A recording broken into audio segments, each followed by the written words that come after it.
বারবার অনুরোধ জানিয়েছে বিচারের আওতায় নিয়ে আসার জন্য।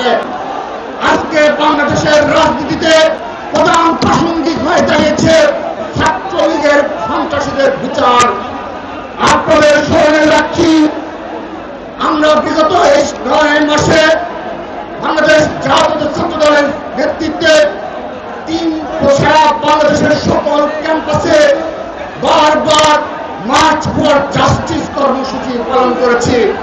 সেই মার্চ ফর জাস্টিস কর্মসূচি পালনের মাধ্যমে ঢাকা বিশ্ববিদ্যালয়ের সহ বাংলাদেশের সকল বিশ্ববিদ্যালয়ের শিক্ষা প্রতিষ্ঠানের ভিসি অধ্যক্ষ সহ সকলের নিকট আমরা স্মারকলিপি দিয়েছি।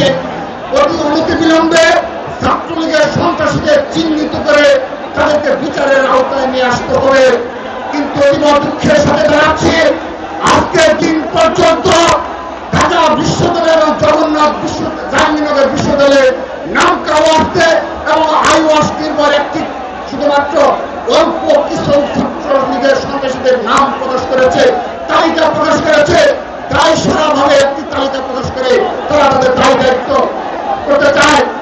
আমরা বাংলাদেশ জাতীয় দল স্পষ্টভাবে বলতে চাই, 2 আগস্টের পরবর্তী বাস্তবতায় আমরা বাংলাদেশ জাতীয় দল বারবার ছাত্রলীগের সন্ত্রাসীদের চিহ্নিত করে দেশের প্রচলিত আইন অনুযায়ী বিচারের আওতায় নিয়ে আসার আহ্বান জানিয়েছে। এই ছাত্রলীগের সন্ত্রাসীরা এখনো প্রকাশ্যে মিছিল মিটিং করার দুঃসাহস দেখাচ্ছে। সোশ্যাল মিডিয়ায় তারা বারবার হুমকি দিচ্ছে এবং সর্বশেষে গাজীপুরে এই জুলাই আগস্ট আন্দোলনের একজন সহযোদ্ধার উপর হামলা চালানোর দুঃসাহস দেখিয়েছে। আমরা বারবার সতর্ক করেছি, বিচারের আওতায় নিয়ে আসার জন্য কর্মসূচি পালন করে। টানা 7মবারের মতো বেস্ট টিস্যু পেপার ব্র্যান্ড হিসেবে স্বীকৃতি পেয়েছে বসুন্ধরা টিস্যু। কিন্তু এই ছাত্রলীগ যখন মিছিল করে তখন এই বাংলাদেশে এই ছাত্রদল ব্যতীত কেউ ছাত্রলীগের প্রতিহত করে না। এখন পর্যন্ত বাংলাদেশে যতগুলো ছাত্রলীগের মিছিলকে প্রতিহত করা হয়েছে সবগুলো মিছিল প্রতিহত করেছে বাংলাদেশ জাতীয় ছাত্র দল। শুধু তাই নয়, আমরা প্রতিহত করে আমাদের দায়িত্ব শেষ করে নিয়ে ছাত্র দলের নেতা কর্মীরা এই ছাত্রলীগের সন্ত্রাসীদের মিছিল থেকে যাদেরকে ধরতে পেরেছে তাদেরকে পুলিশের সুপোর্ট করেছে আমাদের নির্দেশনা অনুযায়ী। শুধু তাই নয়, সকল শিক্ষা প্রতিষ্ঠানে আমাদের নির্দেশনা দেওয়া হয়েছে চিহ্নিত ছাত্রলীগকে দেখা মাত্রই প্রশাসনকে অবহিত করা। কিন্তু প্রশাসনকে অবহিত করলেও এই ছাত্রলীগের সন্ত্রাসীদের ধরার বিষয়ে সামান্যতম আমরা খুঁজে পাইনি। আমরা বিগত সময়ে এই আওয়ামী লীগের বিষয়ে আমরা বারবার অনুরোধ জানিয়েছি বিচারের আওতায় নিয়ে আসার জন্য।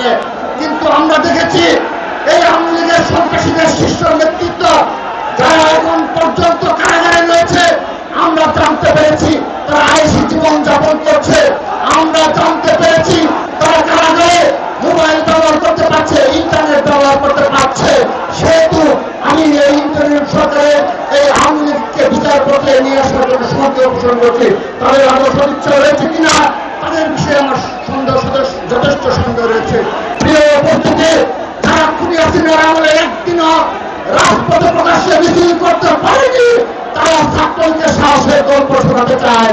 যারা একদিনও কারাগারে যায়নি, তাদের নামে বাংলাদেশ একটি চিঠি পর্যন্ত হয়নি, তারা ছাত্রদলকে সোশ্যাল মিডিয়ার মাধ্যমে সাহসিকতার গল্প শোনাতে চায়। আমরা তাদেরকে বলতে চাই, তোমরা দেখা দাও চট্টগ্রামের পৌরগ্রাম মাঠ, তোমরা দেখা দাও লক্ষ লক্ষ ছাত্র সমাজের প্রতিনিধি, লক্ষ লক্ষ তরুণদের সমাবেশ ঘটেছে।